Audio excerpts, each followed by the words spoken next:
Hello दोस्तों, 369 tubes YouTube channel में आपका स्वागत है।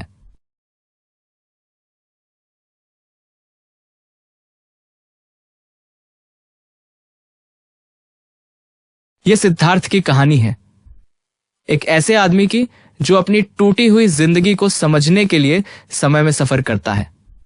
यह एक ऐसे सफर की कहानी है जहां अतीत सवाल खड़े करता है, वर्तमान लड़खड़ाता है और भविष्य हर बार एक नया सुराग देता है।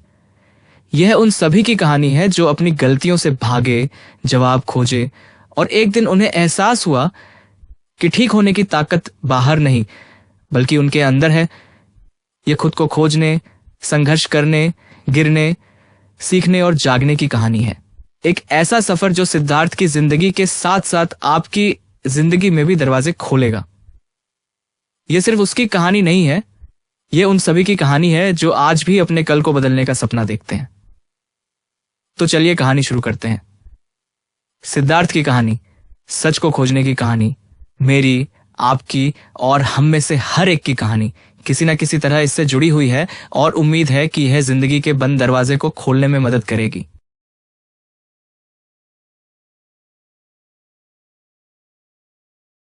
सिद्धार्थ हमेशा सोचता था कि सपने बिखरे हुए टुकड़ों जैसे होते हैं, रात भर आते हैं और सुबह की पहली किरण के साथ मिट जाते हैं। लेकिन एक रात उसकी नींद में कुछ और ही घटा। सपना उतना ही साफ था जितना जागी हुई जिंदगी, और सबसे अजीब बात यह थी कि अगले दिन जब वह फिर सोया तो सपना वहां से शुरू हुआ जहां पिछली रात रुका था। मानो नींद कोई अंत नहीं बल्कि एक ठहराव हो। शुरुआत में उसे लगा यह महज इत्तेफाक है, मगर रात दर रात सपनों की दुनिया गहरी होती गई। वह उन्हीं गलियों से गुजरता, उन्हीं चेहरों से मिलता, उन्हीं घरों की दीवारों को छूता जो उसने कभी बनाए नहीं थे, लेकिन किसी तरह वे उसी के लगते। धीरे धीरे उसे एहसास हुआ कि वह दो जिंदगियां जी रहा है, एक दिन की रोशनी में और एक रात के सपनों में। हकीकत में उसकी जिंदगी साधारण थी। नौकरी का दबाव, बिलों का बोझ, रिश्तों में खट्टास और एक खालीपन जो उसे भीतर से कचोटता रहता।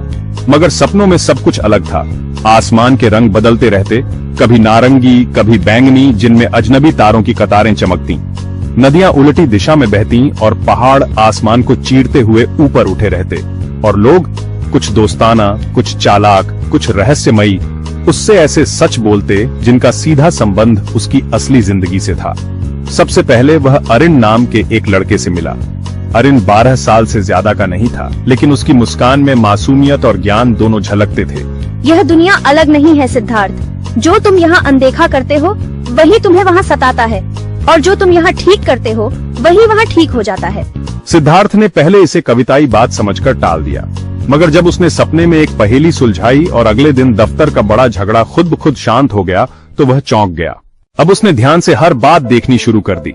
सपने में बंद दरवाजा उसे याद दिलाता कि उसकी नौकरी की राह रुकी हुई है, और जब उसने कई रातों की खोज के बाद उस दरवाजे की चाबी एक बूढ़ी औरत से मिली किताब में पाई, अगले ही दिन उसके सामने करियर का नया अवसर आ खड़ा हुआ। लेकिन सपनों की दुनिया आसान नहीं थी, वहां चालबाज भी थे।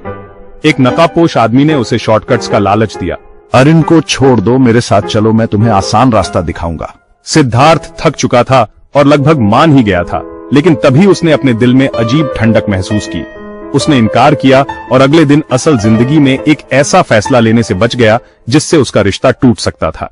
समय के साथ सपनों की दुनिया फैलती गई। जंगल जहां पेड़ कानाफूसी करते थे, शहर जो रोशनी से जगमग थे मगर अंधेरों से भरे, पहाड़ जिनकी चोटियां किसी और ही सच्चाई को छूती लगती। इन्हीं पहाड़ों में वह लीरा से मिला, एक स्त्री जिसके हाथ में ऐसा लालटेन था जो कभी बुझता नहीं था।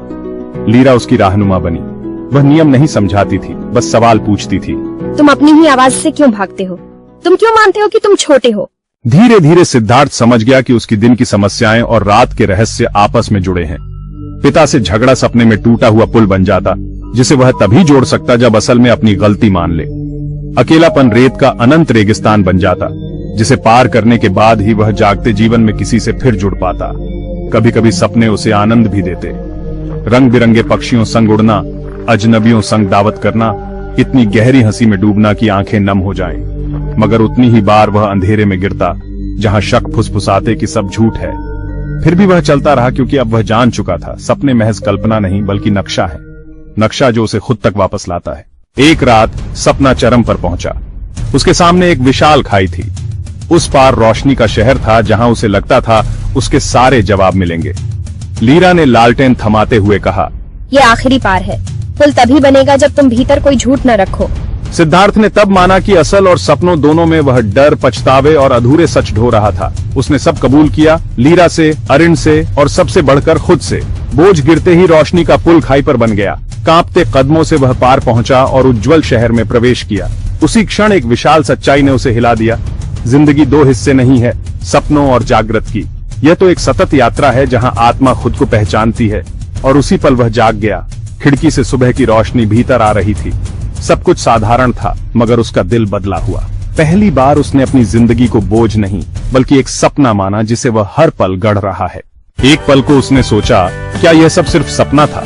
लेकिन फिर हल्की मुस्कान उसके चेहरे पर आ गई, क्योंकि चाहे सपना हो या हकीकत, उसने उसे बदल दिया था।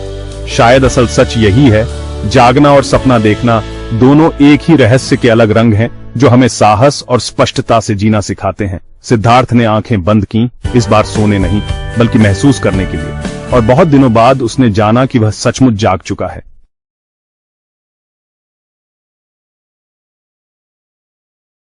अगर आपको ये कहानी पसंद आई और आप ऐसे ही दूसरे शानदार कंटेंट में दिलचस्पी रखते हैं जो आपके दिल को छू जाए, आपकी आत्मा को छू जाए और आपको सही दिशा में एक कदम उठाने के लिए प्रेरित करे, तो प्लीज हमारे 369 ट्यूब्स यूट्यूब चैनल को सब्सक्राइब करें और बेल आइकन दबाएं। हमारे साथ जुड़े रहें। हम जल्द ही एक और शानदार वीडियो के साथ फिर मिलेंगे जो आपके विचारों को और बेहतर बनाएगा। आप सभी का बहुत बहुत धन्यवाद।